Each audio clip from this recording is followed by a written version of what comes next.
हमारे चौधरी उदयभान जी और हमारे विधायकगण, पूर्व विधायकगण और यहाँ से तो हमारे कांग्रेस पार्टी के लोकसभा में उम्मीदवार थे बुद्धि राजा जी, विधानसभा में जो उम्मीदवार हमारे त्रिलोचन सिंह जी, व सम्मानित मंच उपस्थित मेरे बुजुर्गों, नौजवान साथियों, तो सभी पार्टी के निष्ठावान साथी जो हैं, सभी का मैं यहाँ स्वागत करता हूँ। सबसे पहले तो जो चुनाव हुआ उसमें जितने आपने मेहनत करी, मैं सारी पार्टी की तरफ से, समस्त पार्टी की तरफ से आपका आभार व्यक्त करता हूँ कि आप दिन रात मेहनत करें। ठीक है, जीत हार चलती है, करनाल में कामयाबी नहीं मिली, लेकिन हरियाणा में बहुत बेहतर नतीजा है। और पिछले इतिहास को देखें तो आपने भी बहुत मेहनत करी, बहुत इम्प्रूवमेंट की। इस बात की मैं आपको बधाई भी देता हूँ, धन्यवाद भी करता हूँ। साथ के साथ ये भी कहने आया हूँ आपको कि भाई आप ये सोचें कि आप चुनाव हो गया, बैठना नहीं है, ये तो शुरुआत है, लड़ाई तो आगे है भाई, असली लड़ाई तो आगे है। भारतीय किसान यूनियन के प्रदेश चेयरमैन ऋषिकांत बिरसा बोल रहे हैं। हमारे भाई भी है शरणार्थी, जब सरकार आएगी तो हमारे ठीक है, ठीक है, ठीक है भाई, तेरे पास सुन लो। तो ये बैठना नहीं है, कदे सोचो बैठ गए, ना रुकना है ना झुकना है, समझे, बढ़ते जाना है और अपना जो निशाना है वो पूरा करना है। एक मिनट फोकस साहब, बीच में नारे मत मारो, 5 मिनट में बोलो, बहुत रटे लोग। ये आपको हर बात घर घर पहुंचानी है।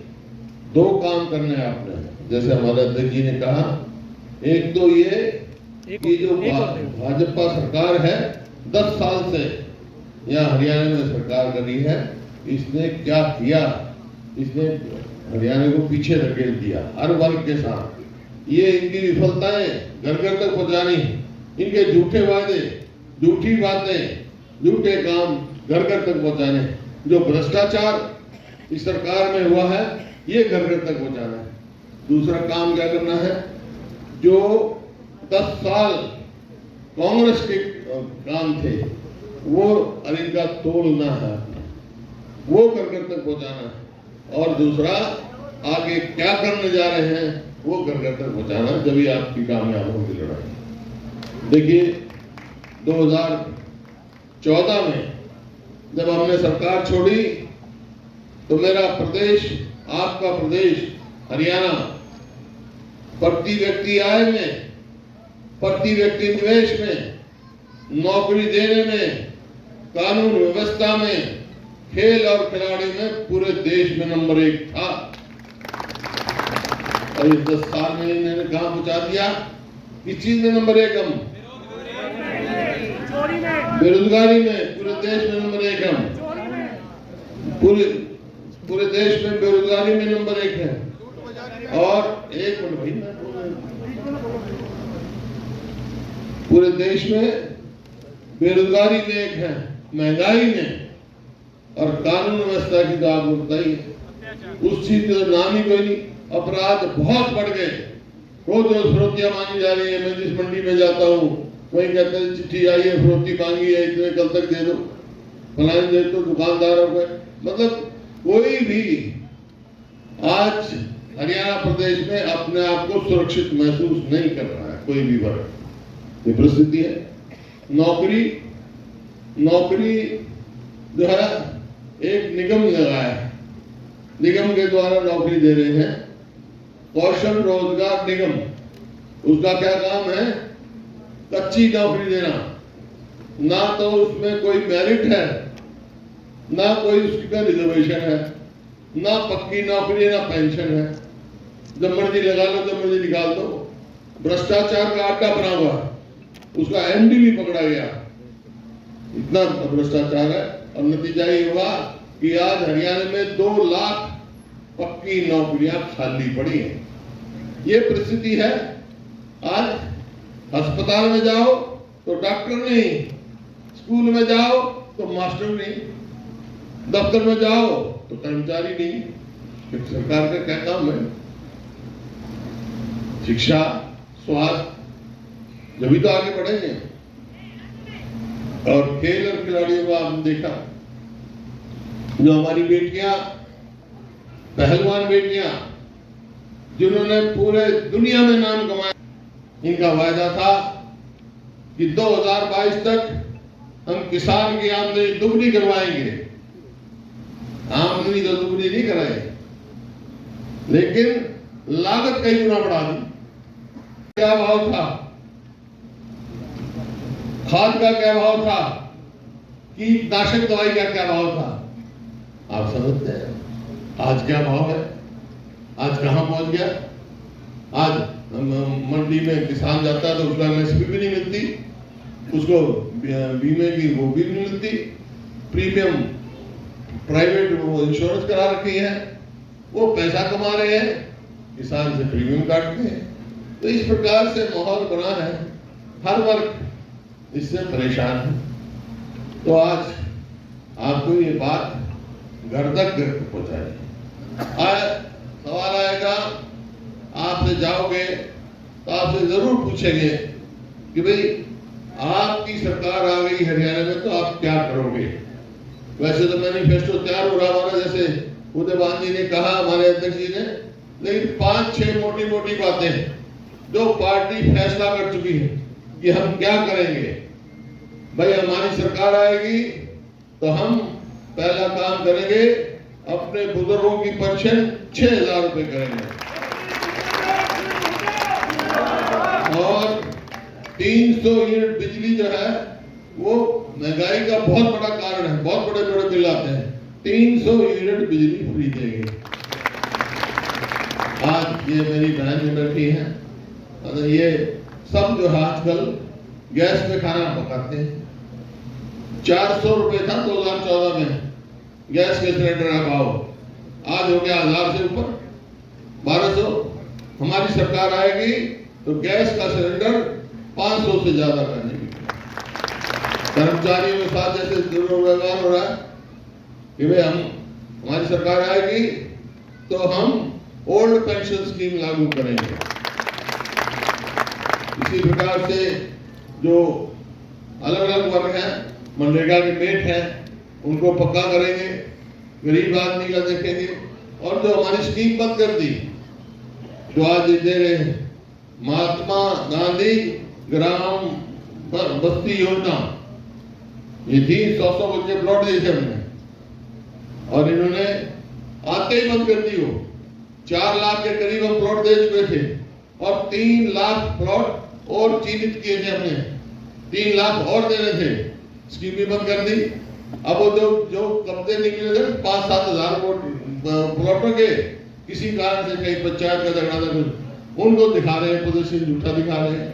स्कीम कहाँ चलेगी? महात्मा गांधी ग्रामीण बस्ती योजना की कोई स्कीम इन्होंने चालू नहीं की है, लोगों को बहका रहे हैं। तो हमारे को भटकना नहीं, भटकना चाहते हैं। तो ये तो हमारी सरकार आएगी तो भाई वो स्कीम दोबारा लागू करेंगे, 100 गज के प्लॉटों की, और साथ 2-2 कमरे का मकान भी बना के देंगे गरीब आदमी को। और जैसा हमारे मैनिफेस्टो में है, केंद्र के में, वहां तो सरकार बनी नहीं, लेकिन जो हमारे मैनिफेस्टो में था, किसान की एमएसपी के जो है लीगल गारंटी देंगे। हम बात की लड़ाई लड़ेंगे, इनको मजबूर करेंगे सरकार को कि किसान को लीगल गारंटी दें। तो इस प्रकार से है ये बात, ये इस प्रकार से वही तो बात ले जानी आपको घर कर। भाई इन्होंने क्या कर रखा है? परिवार पहचान पत्र। क्या काम है भाई उसका? उसका नाम है परमानेंट परेशानी पत्र। आएगा परिवार पहचान, प्रॉपर्टी आईडी, मेरी फसल मेरा ब्यौरा। अरे किसान की फसल आई पड़ी है, फसल निकली पड़ी है, मंडी में ले जाना चाहता है, लेकिन इंतजार देखा तेरा कब नंबर आएगा। इतने में ऊपर से बारिश हो जाती है, उसका फसल खराब हो जाती है। यही तो मंडियां थी, यही किसान थे। अपनी फसल होते ही हमारे टाइम में सीधा मंडी में ले जाता था और एमएसपी मिलती थी, जो भी भाव था, किसी भी एक फसल का बताओ ना मिली।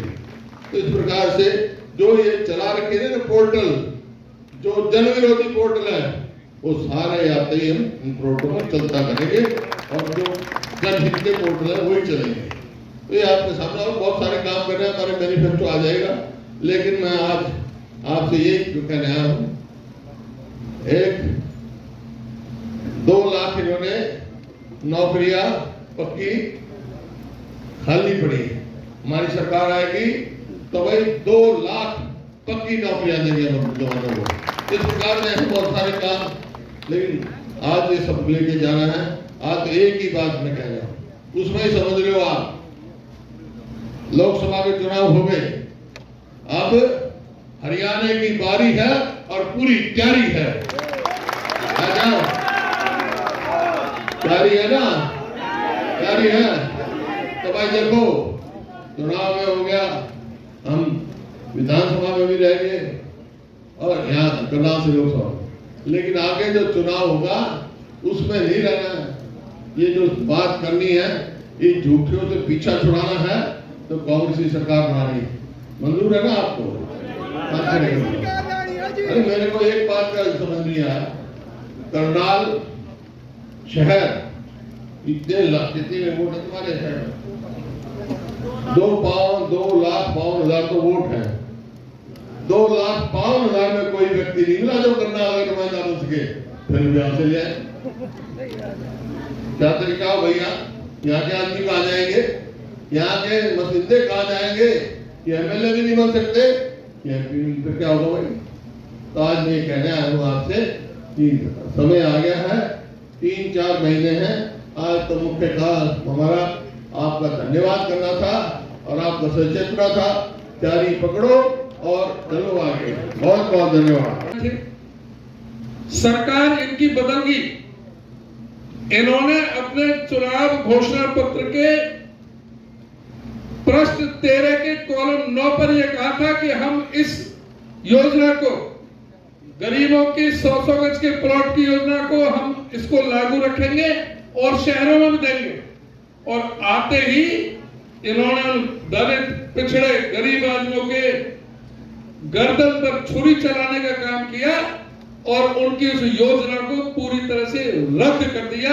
9.5 साल हो गए, इन्होंने एक भी सिंगल प्लॉट किसी गरीब आदमी को नहीं दिया।